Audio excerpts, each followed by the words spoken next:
This is an aesthetic thing. It has nothing to do with quality. But our consumers are very focused on all things yolk colour. And if they have a pale yolk, they think there's something wrong with it. They think it's sometimes they're fertile, or you know that they've been fed differently. A lot of people even think that a darker yolk colour is a result of the birds being out grazing on grass. Now they can pick up some pigment from grass, but in Australia, all flocks that are operating in the field today need to add pigment because we don't use corn in our diet. And corn, compared to the American diet, where it's all corn, has a very yellow yolk, probably in about and their consumers get used to that. In Australia, their cheese and their butter, everything has that really orange. Yeah, it's really interesting, isn't it? Yeah. I haven't travelled over, but I just know they have a white egg predominantly, and have a much different yolk colour to us. In Australia, we've been adding pigment since I can remember. In terms of the wheat and sorghum and barley that we use doesn't carry pigment. So the pigment that we use to obtain a certain yolk colour. So on this yolk colour fan that I've got here, which is provided by one of the yolk colour suppliers, tells us that we aim for about a 12. Our consumers, if we're below 8, we won't put those in a first quality pack. So we'll say that the consumer will not recognise that as a first quality egg. And of course, to get more yolk colour, it's very expensive. It's about 10 or 12 bucks a tonne. But the response to it's not linear. And by that I mean, the more you add, you don't necessarily get a significant increase. So this morning I had a bead egg, and I reckon it was about a 14. Yeah. It's right up there. Yeah, isn't it? So, and it's a very subjective thing. You can have 4 people break an egg open, and they'll say one say it's 11, other one say it's 9, and the other say it's 12. But it's really important to our consumers, and it's always we think a wholesome sign to see good colour in the yolks. But because I lived in Canada, and they were right down there, like around your 5. Even they were so yellow, like pasty, and you thought, it looks. So what we rank. do when our pullets come into lay, and if we break a pullet egg open, and we've also got the colour of the shell. Look at the difference in the pigment there. Let's get that light coloured one. I like the light coloured ones because you can always see the printing on it. On the dark shell, you try and find the printing on that. You've really got to look hard for it. To break an egg open at random and see what yolk colour we come up with from 2 different flocks. So these are the old birds, these are really young ones.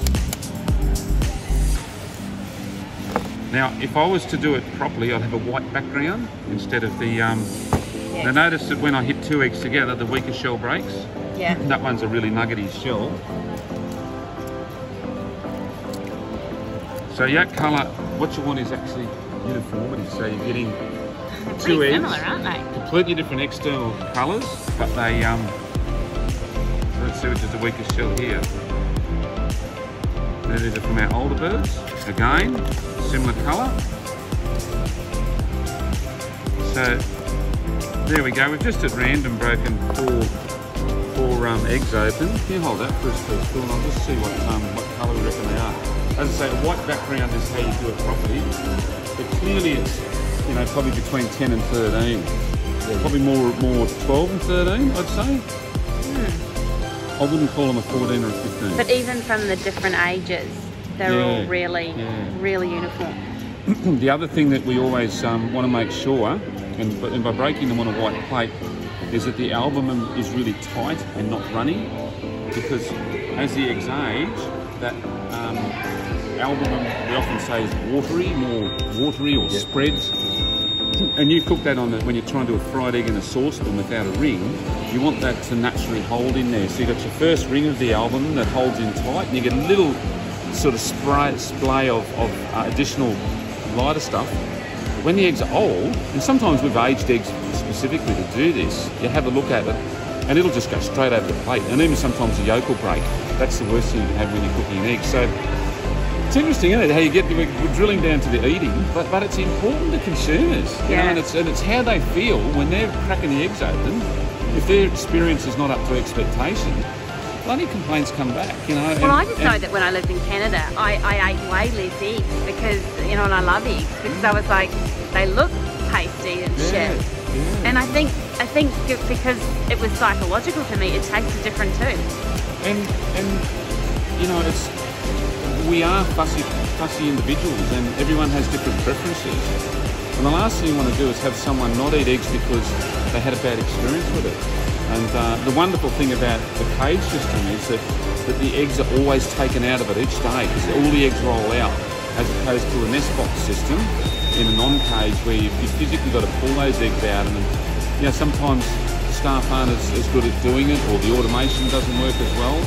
But in the cage system, freshness is everything with an egg, and certainly the taste is really, really highly correlated to freshness. So the experience of what you'll get out of a fresh egg is so much better than a 3 or 4 week old egg. And bear in mind, these are good to use for 6 or 7 weeks from date of lay.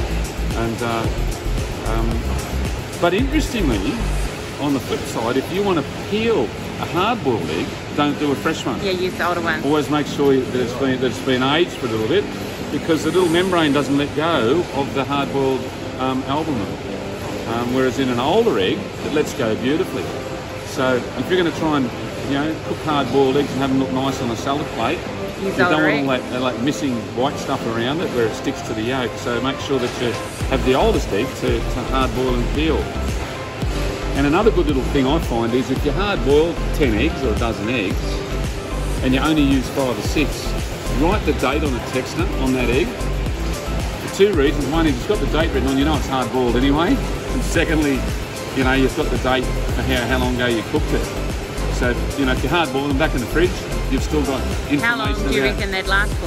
Oh, I think fine. I think a couple of weeks. Oh, really? Yeah, hard-boiled? Wow. Yeah. But, don't have them sit them back in the fridge being hard-boiled and you don't know that they're hard-boiled. There's no other way of telling. Yeah. Except for spinning. You cannot spin a soft egg. So, because that's fluid inside, the egg won't keep spinning. If that was hard-boiled, it'd spin right. So that's your test to know how they're hard-boiled.